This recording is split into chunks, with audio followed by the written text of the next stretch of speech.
लेकिन आप तो जानते हैं ना कि अब फौजी अदालतें बन गई हैं और आज तो खबरें भी आ गई हैं कि फ़ौजी अदालतों में किन किन लोगों के केस चलेंगे। नो फ्लाई लिस्ट भी आ गई है 600 अफराद की। लेकिन आज कौमी असम्बली में जमात इस्लामी के MNA मौलाना अब्दुल अकबर चित्राली साहब ने एक बात कही है। मैं चाहूँगा ज़रा तारड़ साहब उसको सुने और फिर उसका जवाब भी दें। सुने जी चित्राली साहब ने क्या कहा है।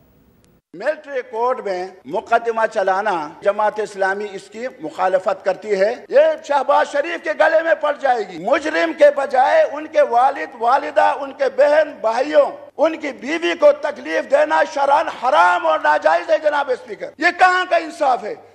मुजरिम मैं हूँ, मैंने गलती की है। मेरे वालिद साहब को क्यों उठाया जा रहा है?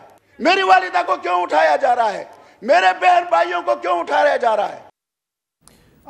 अब अतौला तारड़ साहब, ये बड़ा वैलिड क्वेश्चन है कि जिन लोगों ने 9 मई को कोई गलत काम किया है आप उनको गिरफ्तार करें, लेकिन उनके रिश्तेदारों को उठाया जा रहा है। और कुछ लोग जो पाकिस्तान से बाहर हैं, मसलन सलमान अहमद जो इमरान खान साहब के बड़े करीबी साथी हैं और गुलकार भी हैं, वो अमेरिका में बैठे हुए हैं, उनके भी रिश्तेदारों को पाकिस्तान में उठाया जा रहा है। तो ये क्या वाकई शरअन, अब आइन को तो छोड़ देना, शरअन हराम नहीं है? मैं पहली बात तो ये क्लैरिफाई कर दूं कि मिलिट्री कोर्ट्स का जो मतलब है, जो चित्राली साहब ने बात की, उसमें 3 अपील्स हैं। पहली appeal chief of army staff के पास है, दूसरी अपील हाई कोर्ट के पास है, तीसरी अपील सुप्रीम कोर्ट के पास है। तो मिलिट्री कोर्ट्स में सिर्फ वो लोग, अभी आज कोई 16 लोग हैं जो बिल्कुल हीनस क्राइम्स में पाए गए थे, उनका ट्रायल हो रहा है। उसमें right to fair trial guaranteed है।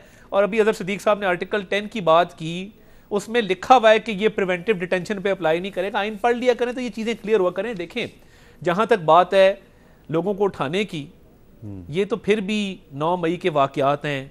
हमारी कौमी यूनिटी को, हमारी एक एग्जिस्टेंस पे अटैक हुआ है।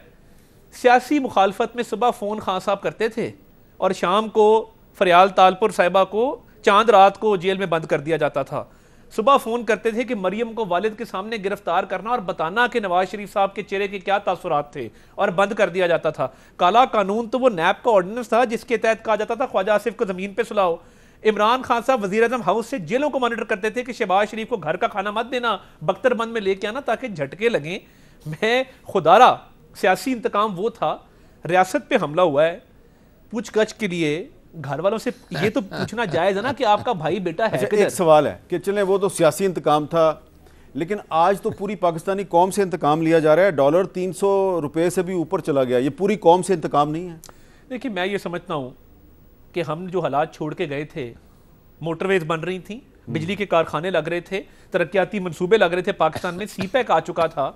2018 की जो एक्सपेरिमेंट विच वेंट रॉन्ग और जो फेल हो गई, उसने 4 साल में जो तबाही मचाई है, कहीं पे फोकस क्या था? तो 2018 की जो एक्सपेरिमेंट का जो मास्टरमाइंड था जनरल बाजवा, वो आज देखा आपने कहाँ बैठा हुआ था?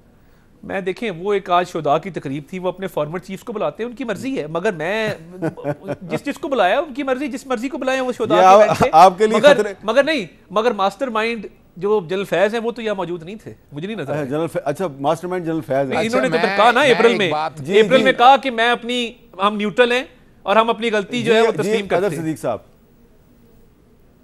अच्छा, मैं असल प्रॉब्लम ये है ना, आईने पाकिस्तान आपको पता है उर्दू में दस्तयाब नहीं है, या फारसी में नहीं, हिंदी में, फारसी में नहीं दस्तियाब है, पंजाबी में भी नहीं ये है। जो 1960 का कानून है ना, हाँ, वो पंजाबी में भी नहीं है ना। प्रॉब्लम यही है हमारे यहाँ। वो आप पंजाबी में छपवा ले, आपको मदद देगा, बड़ा मजा आएगा आपको। वरना फिर लॉरेंस रोड जहां आप पहले जाया करते थे, बर्दाश्त कर लिया करो थोड़ी सी यार, थोड़ी सी बेइज्जती बर्दाश्त करने की कोई नहीं है। जरा बेइज्जती वाली बात ही कोई नहीं है। अल्लाह का शुक्र है article 10 right to fair trial और ड्यू प्रोसेस ऑफ लॉ की बात करता है। आप बता दें, मैं भी बता देता हूं आपको, जजमेंट पेश करता हूं। 5000 रुपए रोजाना जुर्माना हुआ है एक केस में लाहौर हाई कोर्ट में। जितनी डिटेंशन की है सारी अल्ट्रा वायरी डिक्लेयर हो गई हैं, सारी अनकॉन्स्टिट्यूशनल डिक्लेयर हो गई हैं। कोई एक प्रिवेंटिव डिटेंशन ये मेंटेन नहीं कर सके हैं। सवाल बातें ये कर रहे हैं, बड़ा मैं तो कभी हैरान होता हूं कि हाँ, ये बता रहे हैं। नहीं, आप जरा आगे सुन लेना, किसने हमला किया? इमरान खान के अगेंस्ट एक साल इनकी हुकूमत हो गई, ये भी बता दें। सुन लेना, अब सुन लें, हिम्मत से सुन लेना, बर्दाश्त करें ना। मैं बताता हूं, इन्होंने नैब के कितने केसेस बना लिए, कितने बंदे पकड़, बड़ा छोड़ डाला जी, करप्शन करके। वो अपना क्या निकला, वो क्या कहते हैं, तोशाखाना, वो जीरो हो गया। चल रहा है। ये सुने, अलकादर ट्रस्ट भी मैं बता दूं, जीरो केस आपका। अगर सुन लेना, आगे चलें। 1 साल में इन्होंने इकोनॉमी को बेहतर करने के लिए क्या इंक्वायरियां कर ली, क्या इन्वेस्टिगेशन कर ली, बड़ी बातें की इन्होंने। आज डॉलर जहां तक गया है, कितने के लोगों को इन्होंने अपना जेलों में डाल दिया। वो भाई मजाक मत करें, ये जुबानी कलामी बातें ना करें। अगर आप वाकई हैं, मैं चैलेंज करता हूं, आए करें इसकी इंक्वायरियां, बनाए जुडिशियल कमीशन, पता लग जाएगा कौन कसूरवार है। आप तो अगर इमरान कसूरवार है सजा दें उसको, लेकिन ये जुबानी बातें मत करें। Don't make fun of this nation कि सिर्फ खाली रिटोरिक से बैठकर बातें आप करके कहते रहे कि जनाब ये हो गया वो हो गया। वो भाई आए 9 महीने कहां से जन्म लिया है? मैं चैलेंज करता हूं आपको, इकोनॉमी का जिम्मेदार 9 महीने जन्म ले लिया। आ जाए जुडिशियल कमीशन बना लेते हैं, मैं जरा आ जाए जुडिशियल कमीशन बना लेते हैं, बैठ करते हैं, हो जाएगा। जुडिशियल कमीशन की बात हो रही है, जुडिशियल छोड़ दें इस बातों को। जुडिशियल कमीशन की बात हो रही है, तो जुडिशियल कमीशन